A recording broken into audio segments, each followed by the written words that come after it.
Assalamualaikum warahmatullahi wabarakatuh. Kami para penggiat dan praktisi cyber security, intelijen dan digital forensik analis seluruh dunia menyampaikan sikap terkait perhitungan suara di Pilpres 2024. Yang pertama, hentikan quick count karena metodologinya bisa diubah untuk membuat hasil yang berbeda. Teknologi ini adalah teknologi lama dan tidak sebaiknya digunakan untuk mempengaruhi masyarakat luas. Jangan pernah membohongi rakyat jika mau gunakan real count. Yang kedua, desak audit secara netral terhadap sistem Sirekap. Libatkan semua auditor netral, baik dalam dan luar negeri, serta perwakilan dari tim pemenangan masing-masing paslon. Yang ketiga, kami tidak peduli paslon mana yang menang. Semua sudah ditakdirkan oleh Allah jauh hari sebelum dunia ini terbentuk. Maka jika menang, menanglah dengan cara yang jujur dan terhormat. Kalaupun kalah, dengan cara yang sama, terhormat. Yang keempat, desak untuk bersama-sama melakukan evaluasi secara menyeluruh, bukan saja hasil dari yang tertampil atau front end, tetapi langsung akses ke super user atau administrator, tujuannya agar skrip utama bisa direview bersama-sama. Yang kelima, lakukan analisa forensik digital untuk semua hasil C1. Berasal dari mana dan metadatanya seperti apa. Yang keenam, metadata itu adalah yang terkait dengan informasi detail apa saja yang menempel di dalam gambar yang diunggah. Biasanya berisi mengenai timestamp, kemudian location, foto setting, ada ISO speed, ada aperture, ada focal length, resolution, dan lain sebagainya. Kemudian take by apa, atau foto itu diambil oleh apa. Misalkan merek dari kamera atau handphone, kemudian tipenya tipe berapa. Yang berikutnya adalah nomor 7, dengan metadata akan mengurangi persentase error yang muncul. Misalnya jika location dinyalakan, maka location tersebut dibandingkan dengan lokasi yang ada di TPS. Jika location metadata mirip dengan yang ada di TPS, maka itu akan mempermudah sistem bahwa TPS tersebut diambil pada lokasi yang TPS yang seharusnya.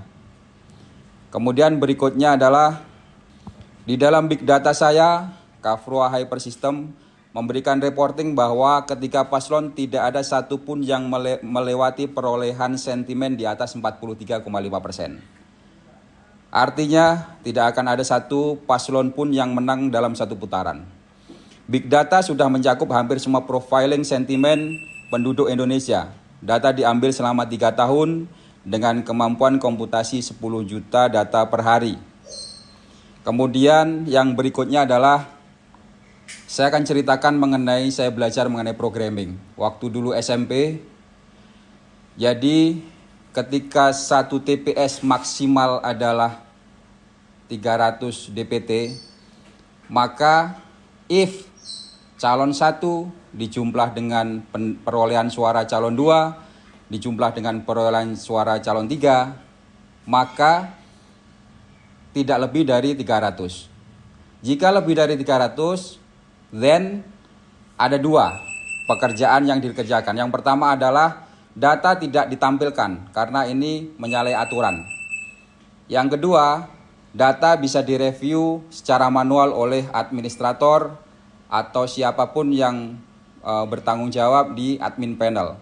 Artinya apa? Ini saja tidak dikerjakan oleh teman-teman dari programmer Sirekap. Ada yang sampai 1000, ada yang sampai 1300. Artinya apa? Yang Anda kerjakan ini sebenarnya adalah tidak lebih dari pekerjaan anak-anak SMP. Waktu dulu saya belajar. Jadi seperti itu, ya. Memalukan kalau misalkan dananya sampai triliunan kemudian pekerjaannya seperti ini. Yang berikutnya adalah bagi kami sistem Anda adalah seperti rumah yang tidak punya pintu dan jendelanya terbuka sehingga siapapun tanpa permisi boleh masuk ke dalamnya untuk mengambil minuman, untuk mengambil makanan ataupun untuk mengobrak-abrik dalam isi rumah. Yang berikutnya adalah segala perbuatan licik dan culas di dalam Pilpres, baik disengaja maupun tidak, maka akan menghasilkan pemimpin yang buruk dan tidak sesuai dengan harapan. Pemimpin yang buruk akan membuat semua masyarakat Indonesia merasakan akibat dari keburukan itu. Maka kami mengingatkan bahwa balasan Allah itu nyata, baik secara instan maupun ditunda. Maka berhati-hatilah dan pikirkan kembali akibatnya. Yang berikutnya adalah mohon izin para suhu, para mentor, para guru, dan adik-adik didik kami yang sudah membuat sistem ini.